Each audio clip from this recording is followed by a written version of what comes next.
el sistema, terminarlo y hacer una cosa nueva. A mí me llama la atención, perdón, a la pregunta de Eduardo, y ya esto es una mirada un poquito más política, pero a mí me parece una vergüenza, y lo voy a decir así, que hayan pasado 2 retiros, toda la discusión en torno a los retiros, todo el análisis, el diagnóstico, los ires y venires, la diputada Giles con sus proyectos, luego el gobierno mandando un proyecto parecido, luego termina todo en el Tribunal Constitucional. Y este gobierno no ha sido capaz de acelerar la reforma previsional.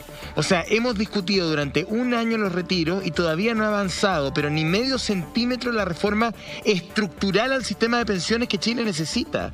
Y recién ahora el presidente, entiendo a través de instrucciones que le entregó al ministro Osa de la Secretaría General de la Presidencia, va ante esta amenaza de un tercer retiro a empujar de alguna u otra manera como pueda la reforma previsional. O sea, el gobierno debería el año pasado haber ganado tiempo. Mientras la diputada Giles estaba preocupada de mover la pluma y subir en las encuestas con los retiros, el gobierno debería haber hecho el trabajo de fondo, debería haber hecho la pega. ¿Qué significa hacer la pega? Haber acordado un proyecto, haber establecido ciertos puentes con el legislativo para que ya a esta altura pudiésemos cerrar el año y cerrar el gobierno con la gran reforma previsional que Chile necesita. O sea, este gobierno partió con el movimiento No Más AFP, van a pasar 3 años, casi 4, porque vamos a terminar el gobierno a fin de año, y no ha habido ningún cambio sustantivo al sistema de pensiones, nada.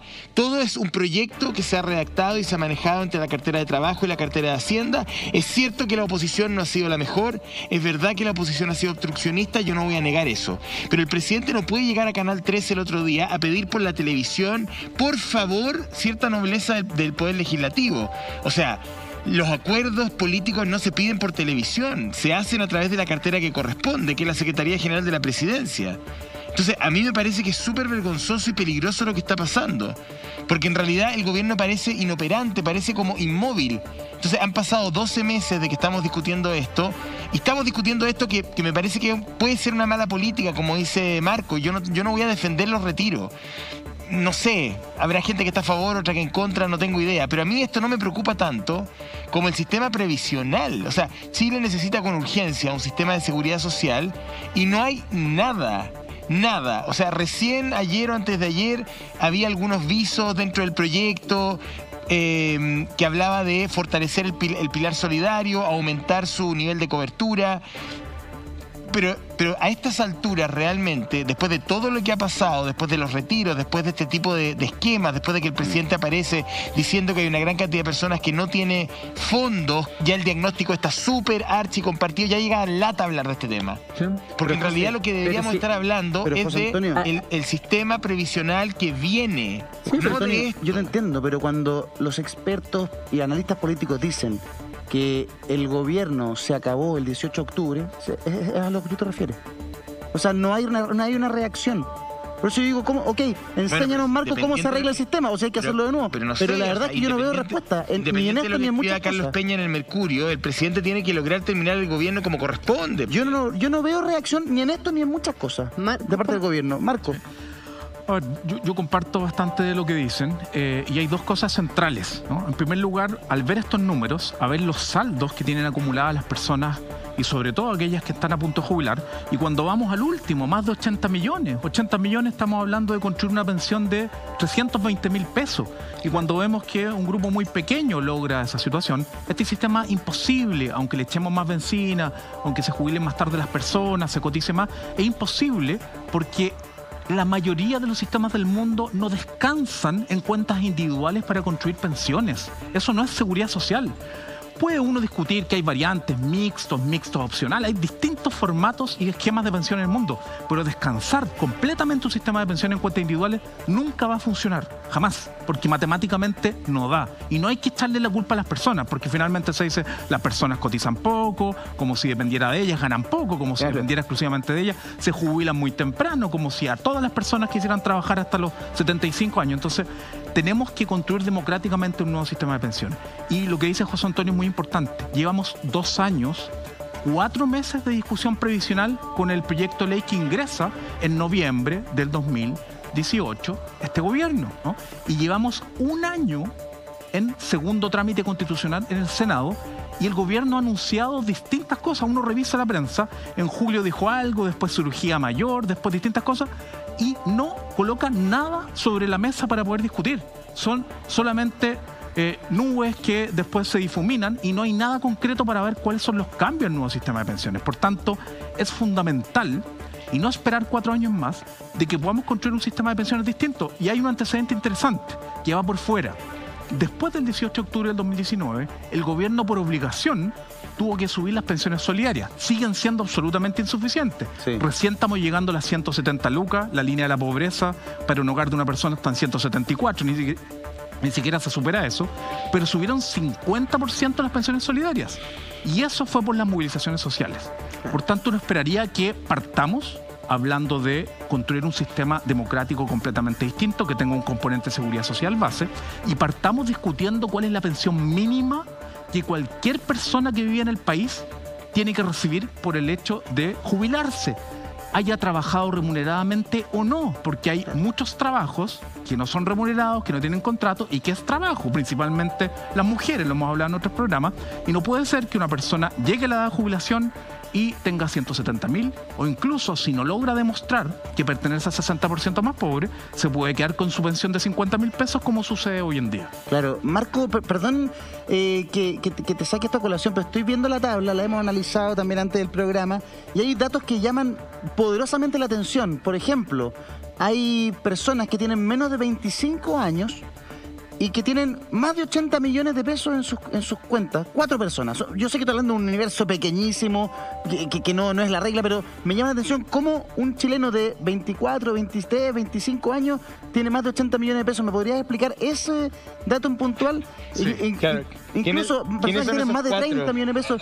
Yo dije, ¿cómo? Yo también me quedé fijado en ese dato. Quedé loco. ¿Quién son esos 4? Yo también soy cotizo desde cabro chico, trabajé desde muy joven y claro, pero jamás llegaron a una cifra como esa. ¿Cómo se llega a tener más de 80 millones de pesos antes de los 25 años? Sí, en realidad lo más probable es que esto sea un error estadístico, error de tipeo en los datos de la Superintendencia de Pensiones, porque son 2 personas, 3 personas. Sí, era muy raro. Difícil. Quizás aquí las 22 personas entre 20 y 30 millones, si comenzaron a cotizar de los 18 por salarios muy altos, podría ser, no en el límite inferior, más cerca de los 20 millones.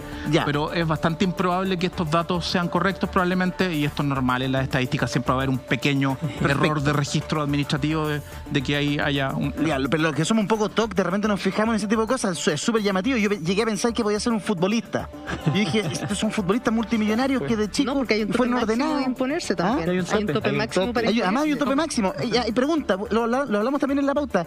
¿Esto refleja solamente lo que es cuenta obligatoria o voluntaria? Imposición por AFP? ¿No entra la cuenta 2? ¿No entra el APB? Claro, esta es la cuenta individual que las personas tienen en las AFP, ¿no? Y es importante constatar que, como decía Julia, hay un tope, ¿no? En el fondo, hoy día ese tope está cerca de los 80 UF, vale decir, un salario en torno a los 2,5 millones. Si tú ganas 5 millones, lo máximo que puedes cotizar es el 10% de 2,5 millones. Entonces, la cotización máxima mensual de cualquier persona podría llegar hasta los 250.000 pesos por mes. Claro. Por eso que es muy difícil a los 25 años. Exacto. Quizás en este caso, como es, tendría que ser el tope máximo, 7 años cotizados, los 18. Mira, yo de verdad, Marco, que lo que uno piensa, tratando de entender, yo de nuevo quiero ir al fondo del tema, porque aquí yo entiendo el tema del tercer retiro, a la gente le importa, viene marzo, todas esas cosas, y está perfecto, no voy a entrar a discutir el tema, pero es lo mismo que fijarse en una piscina cuando la casa se está cayendo a pedazos, digamos. O sea, es básicamente eso. Tenemos un sistema de capitalización individual que no está legitimado socialmente, no entrega los resultados que la mayoría de los cotizantes necesita. No sé, a lo mejor han sido buenas las AFP administrando plata, pero administran poca plata porque la gente ahorra poco, pero ¿saben por qué ahorra poco? Porque la gente gana poco. Claro. O sea, es un sistema que no está adecuado, no está adaptado al mercado laboral, no se hace cargo de las lagunas, no se hace cargo del castigo que se le hace a la mujer, de las brechas salariales, de las diferencias de remuneración entre la ciudad y el campo, de los temporeros. Mira, podría seguir y hacer una larga lista. Entonces, el tema es el siguiente, uno se pregunta por qué ha pasado tanto tiempo y no ha habido avance alguno. Entonces, efectivamente, como dice Marco, un día hablamos de esta sobrecotización, que si la administra el Estado o la administra un particular, que va a la AFP, después que no, que se va a crear un organismo público, independiente, que si va a la cuenta individual o va a una suerte como de cuenta colectiva, y ahora se habla del pilar solidario, que si se amplía, se le mete más plata para que sea un poquito más consistente con las necesidades de las personas. Pero nada de eso ha bajado a una discusión legislativa concreta. Por eso que estamos en una de las primeras etapas de discusión. Y a mí lo que me hace pensar, y discúlpenme, hay un refrán que dice que piensa mal y acertarás, es que el lobby de las administradoras de AFP ha sido tan intenso y ha sido tan burdo que ha impedido el avance del proyecto. No, es que es más simple, José, la Claudio verdad. Rojas, bienvenido. Hola, bueno, sí, que lo escuchaba atentamente, chiquillo. A ver, a mucha gente se le vendió la pomada, se le generó la idea de que una nueva constitución iba de la mano con un nuevo sistema previsional. Modificando la constitución, tú podías modificar el sistema previsional y todo eso. Eso fue lo que se le vendió a las personas. Y todo el enfoque político y todo el esfuerzo de las personas fue dirigido a modifiquemos la constitución. ¿Y cuánto tiempo pasaron? Llevan 2 años, 3 años, que es la elección de constituyentes, después viene la asamblea, tienes para 2, 3 años más. ¿Tú crees que con esa falta de presión política, porque lo que logró la calle, lo que lograron los movimientos sociales fue lograr cosas impensadas, poner a los rojos, a los amarillos y a los azules, pensando todos a cómo defender el puesto y cómo ponerse en favor de la gente, cosa que no existía? Hoy en día, ¿tú crees que un gobierno puede modificar el sistema social simplemente con los acuerdos políticos sin que haya presión de la calle? Es casi imposible. Jamás van a haber acuerdos, jamás. Por lo tanto, un movimiento social real podría haberlo logrado siguiendo apretando en la calle a los políticos de que se pusieran de acuerdo en este tipo de materias que eran tan sensibles, que no requerían modificación constitucional, que requerían simplemente sentar a los políticos. El gobierno fue capaz de sacar adelante la agenda de seguridad, aprobando leyes como antibarricadas, defensa de los semáforos. No tienen nada que ver, son proyectos pajas, son proyectos que no sirven de nada. Pero eran proyectos que eran... Estos de fondo, que son los importantes, requerían presión social para ponerlos a todos de acuerdo, porque acá los azules van a decir que no, los blancos van a decir que sí. Lo que te estoy diciendo es que el gobierno fue capaz de sacar adelante proyectos que eran socialmente súper polémicos, como por ejemplo las antibarricadas, el que baila pasa y todo ese contenido de la agenda de seguridad. Que fue muy a contrapelo de una gran mayoría de chilenos que pensaba que esos eran proyectos que restringían las libertades, que no sé, que en fin.